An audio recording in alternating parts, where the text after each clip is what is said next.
Buenos días, mi nombre es María Albertina Coloma, soy médico graduado de la Universidad Central del Ecuador, especialista en salud y seguridad ocupacional mencionado en ergonomía laboral de la Universidad Internacional SEC, ex docente del preuniversitario de la Universidad Central del Ecuador de la Cátedra de Morfofunción. Actualmente soy médico del distrito 10D01 en la zona. El día de hoy les voy a hablar sobre lo que es el síndrome de Cushing. El síndrome de Cushing se caracteriza ¿por qué? Porque hay un aumento o una exposición a altas concentraciones de cortisol a nivel plasmático. Y esto es muy importante. ¿Por qué? Porque la morbilidad y la mortalidad relacionada al síndrome de Cushing cuando no es tratada es muy alta. Los resultados tanto del laboratorio como las interpretaciones de los hallazgos radiológicos junto con la clínica es un clave muy importante para poder desarrollar y dar un diagnóstico de lo que es el síndrome de Cushing. Para tener una sospecha de lo que es el síndrome de Cushing se debe tener dos etapas, ¿sí? Esto va a constar en primera instancia el estado de hipercortisolismo autónomo y la diferenciación diagnóstica. Hay muchos pacientes que se puede confundir con morbilidades existentes que ya presentan ellos como la obesidad, la hipertensión, la depresión, entre otras. Una vez ya identificado, haber elaborado muy bien lo que es la historia clínica, haber averiguado en sus antecedentes patológicos personales, familiares, etc., se debe identificar cuál es la causa importante en la cual está desarrollando o conllevando lo que es el síndrome de Cushing. Las causas más frecuentes de lo que es el síndrome de Cushing principalmente es el consumo terapéutico de glucocorticoides a altas dosis de una forma excesiva en enfermedades autoinmunitarias, inflamatorias, etc. Como segunda causa principal son las tumoraciones hipofisiarias, adrenales y también las formas ectópicas que van a influir en el desarrollo del síndrome. En relación a la epidemiología, como ya había mencionado, es poco frecuente, pero es muy frecuente relacionado entre hombres y mujeres en mujeres que tienen una edad de 25 a 45 años, teniendo un riesgo en desarrollar la enfermedad entre 3 a 10 veces, comparados con los hombres que van a desarrollar entre 4 a 5 veces relacionados con tumores adrenales.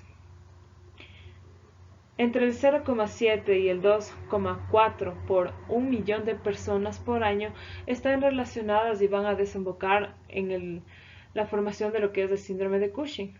Como les había mencionado anteriormente, la morbilidad es un factor muy importante que hay pacientes que van a tener y estar predispuestas, como por ejemplo la diabetes, obesidad, y en estos grupos de pacientes corresponden entre el 2 al 5%. Los tumores adrenales, por lo general también los incidentales, estos van a estar en un porcentaje bajo entre el 1,3 al 8,7% en relación a los adultos, causando así lo que es el síndrome de Cushing menos del 1%, que eso es bajo, ¿no? El carcinoma adrenal representa el 0,2 a 2 casos por millón al año en una edad etaria de aproximadamente 40 años en adelante. En relación a la clasificación del síndrome de Cushing va a depender de dos parámetros.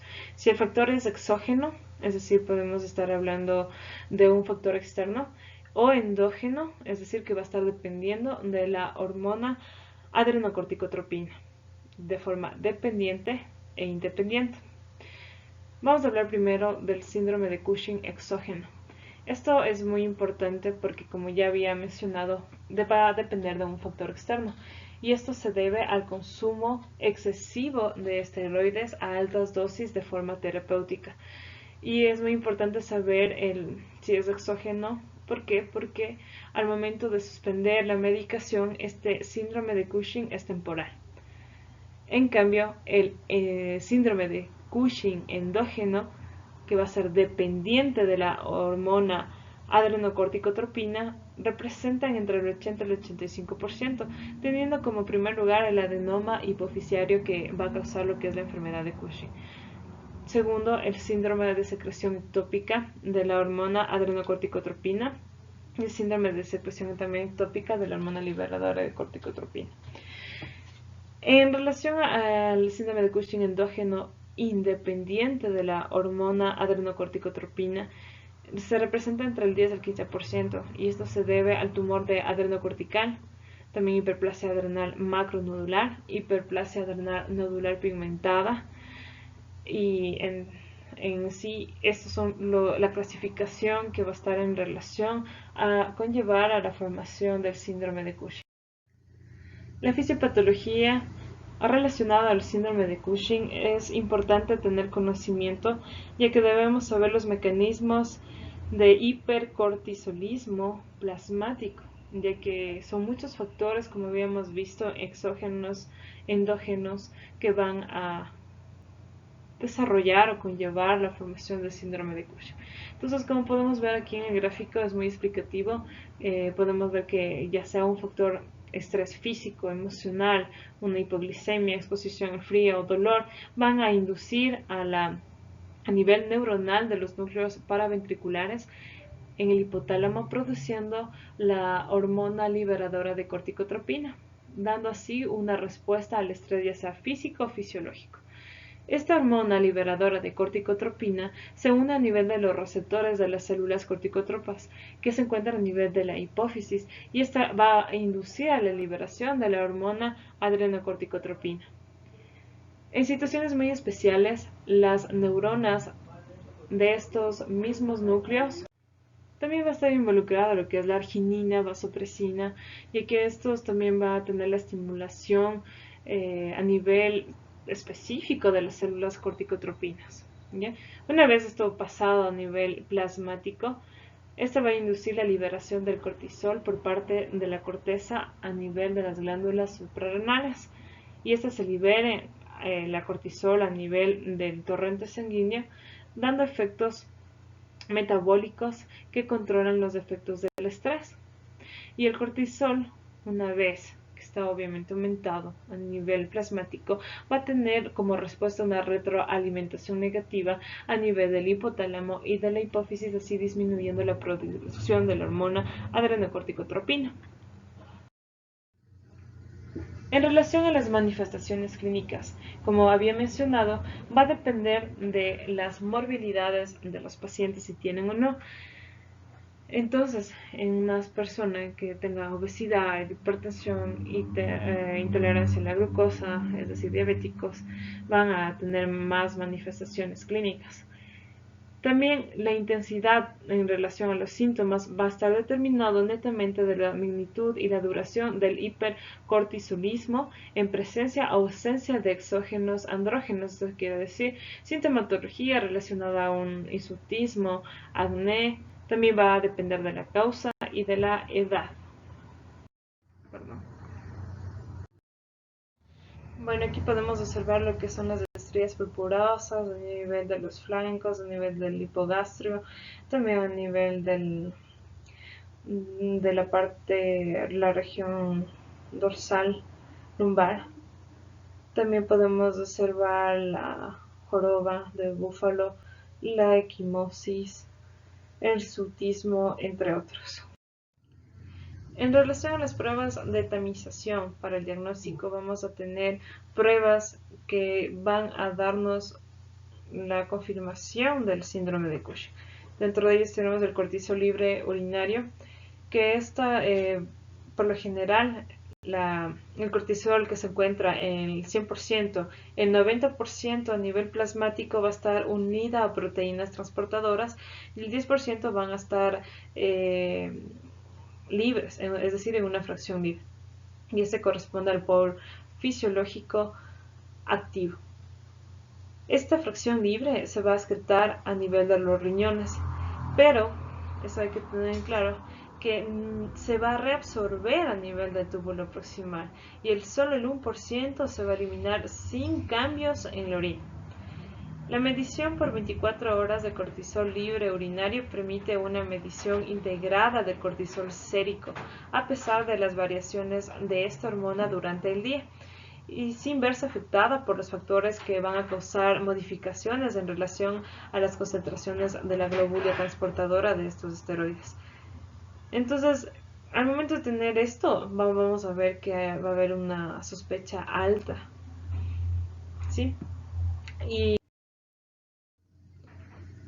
bueno, también tenemos los estudios de imagen, que es la resonancia magnética, la tomografía axial computarizada, estudios de medicina nuclear, cateterismo de seno petroso. Esto nos va a permitir, obviamente, visualizar tumoraciones, adenomas a nivel del hipotálamo o tumoraciones incidentales que se encuentren a nivel de cualquier parte de nuestro organismo. El tratamiento. El tratamiento es eliminar la lesión básica, corregir los niveles de hormonas, también puede ser el tratamiento quirúrgico y el tratamiento médico. En relación al tratamiento de la enfermedad de Cushing, depende. Se puede hacer una cirugía transesfenoidal el 80% si es que hay microadenomas y el 50, menos del 50% si hay macroadenomas. Si no, podríamos haber una insuficiencia suprarrenal y conllevando una dosis baja de cortisol. Dentro de la medicación que vamos a tener para el tratamiento del síndrome de Cushing va a ser el ketoconazol, que van a estar inhibiendo las enzimas del citrocromo P450, inhibiendo lo que son los esteroidogénesis, es decir, la formación de los esteroides en dosis altas de cortisol. Esto se le va a dar cada 12 horas al paciente en una dosis de 600 o 1200 al día. También tenemos metirapona, que esta va a inhibir la enzima de la actividad, o sea, la actividad de esta enzima 11-beta hidroxilasa, que normaliza el cortisol plasmático en un 75% de los pacientes entre 2 a 4 gramos al día.